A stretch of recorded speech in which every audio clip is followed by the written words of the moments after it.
Oke guys, jadi Bang Jeffrey dan Bang Dino udah datang nih. Nih, Bang, hasil karya lu waktu itu, Bang. Waduh. Tapi, ada tapinya nih. Kemarin di bagian tengah, saat gua ganti gravel, hancur-hancur nih bagian tengah. Dan jadi ini gua pakein batu ala kadarnya, ala-ala gua udah timpa aja di situ. Biar ada, ya gitulah dibanding terlalu nganga kan. Dan sisanya sih oke lah, oke. Dan Yang paling kelihatan ini ya batu ya. ini Batu. kemarin inget nggak lo? Itu kan ada bottom drain tuh, gua Ya. tutup.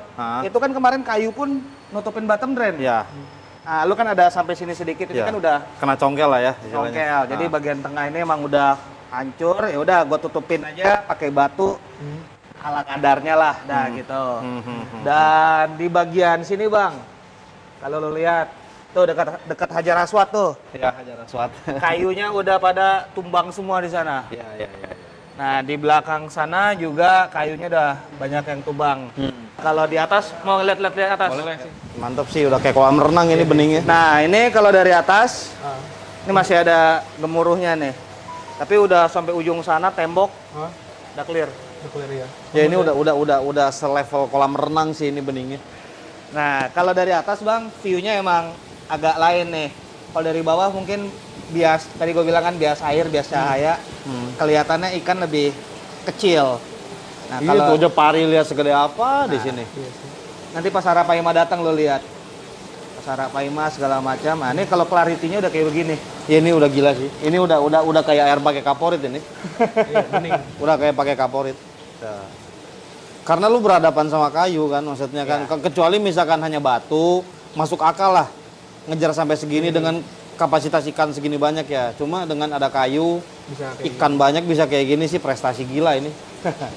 Nah, tuh sampai ujung sana segala macam. Dah. Kayak begini modelnya. Lega banget ya, kalau dari sini lega-lega banget. Tinggal ini kemarin itu gue bilang ini pakai transparan.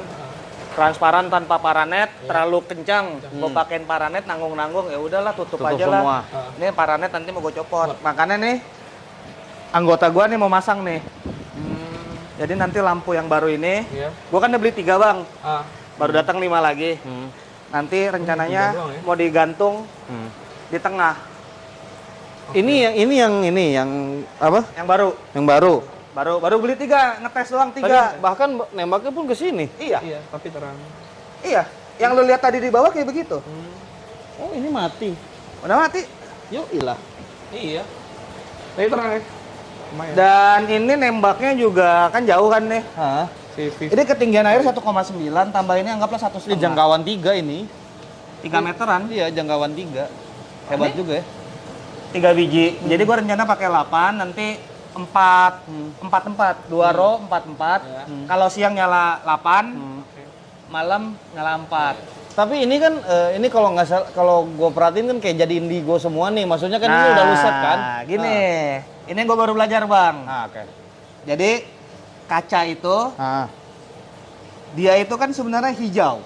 Hijau. Kaca itu hijau karena iron. Kecuali lu main pakai optic clear. Ya. Begitu ketebalan sampai 4 cm, hijaunya tuh kental. Ya, makin padat Ini aja lu lihat hijau nih.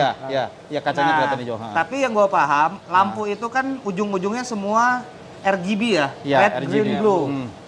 Nah, jadi makanya untuk dapetin suasana netral, lo harus mainin RGB-nya. Ini makanya jadinya kenapa di sini ungu di luar bening, karena hijaunya gua kurangin karena udah ada diisi dari dia. dari si kaca. Udah dapat dari kaca. Udah dapat dari kaca, makanya di sini kelihatan ungu, Iya. tapi di sana bening ya itu. Oh, ya, Kalau dikontrol gua ya? dikontrol hijaunya. Iya. Ini full indigo berarti kan? Soalnya rata-rata lampu akuarium yang beredar, Ungu. mau apapun itu ya kan kita ngomongnya spek kaca 12 mili, 15 mili, 19 mili. Normal lah ya. Normal. Nih kalau di sini aja 12 mili kayak begini, bening udah. Iya. Iya. Udah gitu.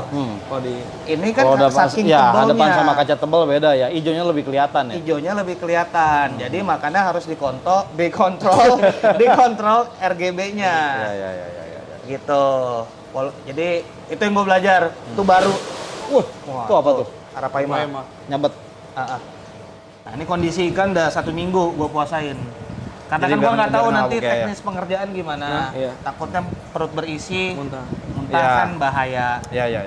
Nah, jadi emang gua persiapin 1 minggu puasa ya gitu. Nah, ini paling jelek kalau emang ada instruksi dari abang, emang diharuskan turunin air, gue cuma bisa turunin setengah. Sampai posisi ikan masih berenang oke. Filter jalan. Nggak jalan. Nah, gue udah siapin juga di belakang. Kalau misalnya emang harus diturunin setengah, berarti kan filter nggak bisa jalan. Jadi kita mainnya sistem terbuka, Bang.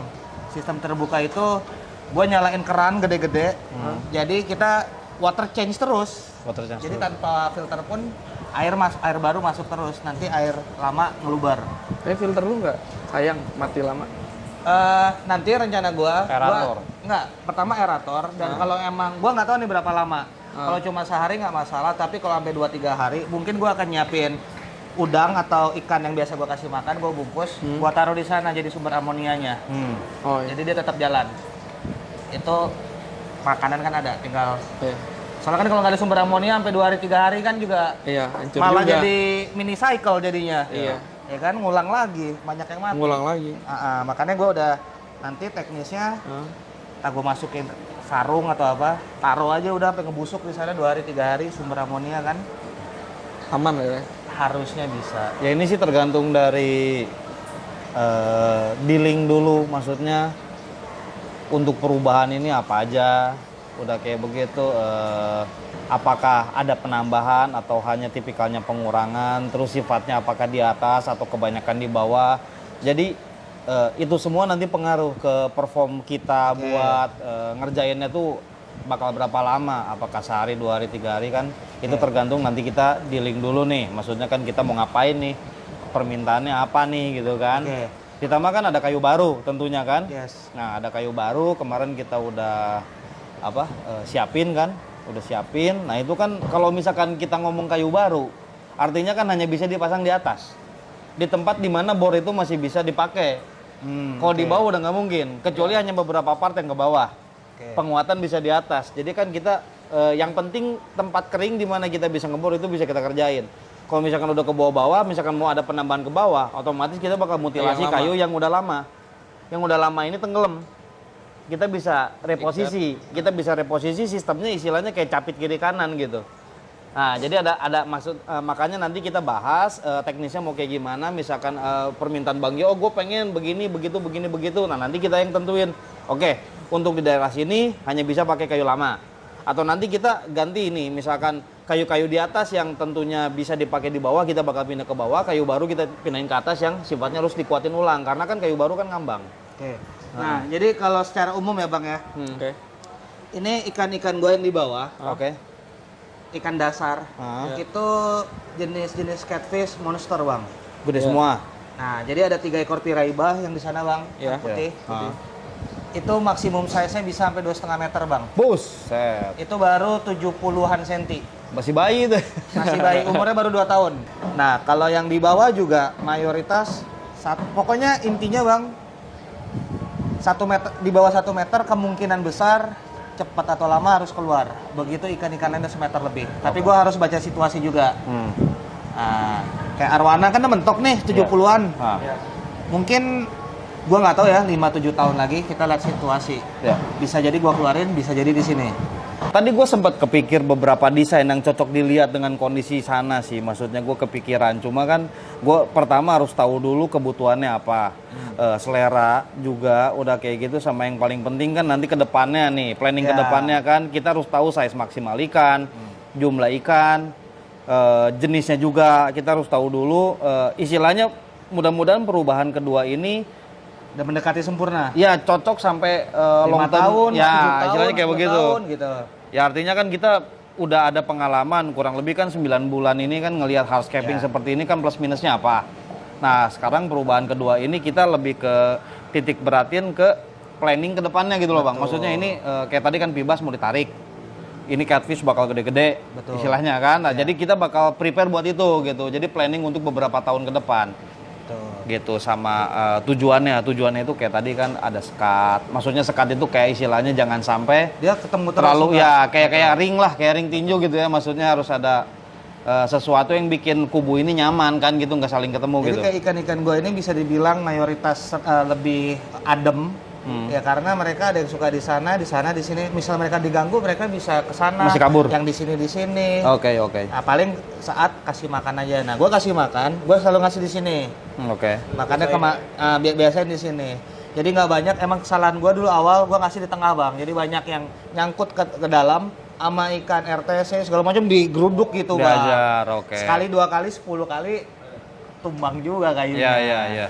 Karena kan kemarin ini ada beberapa yang kecil-kecil kan yang nggak kena sama skrup kan, Ya, kita pakai lem atau Jadi apa. ya sekali, 2 kali, 10, 20 kali ya copot. Iya, Nah, iya. makanya semenjak itu gue selalu ngasih di sini. Di sini kan bisa dibilang free, terbuka. Ya. Kalaupun ada yang nyelip sedikit, nggak terlalu signifikan. Sama kan sekarang udah kelihatan ya dengan karakter kayu seperti ini, resiko ke ikan apa kan udah ketahuan lah ya, maksudnya plus minusnya apakah dia kena gesek kayu atau apa kan udah Karena ketahuan. gesek-gesek ada lah, tipis-tipis, cuma nggak terlalu yang gimana. Terutama yang catfish. Ikan bawah ya? Ke bawah ini kan kemarin itu kan banyak gua kurangin, Bang. Gua copot-copotin yang nanggung, Bang. Nanggung ini gini.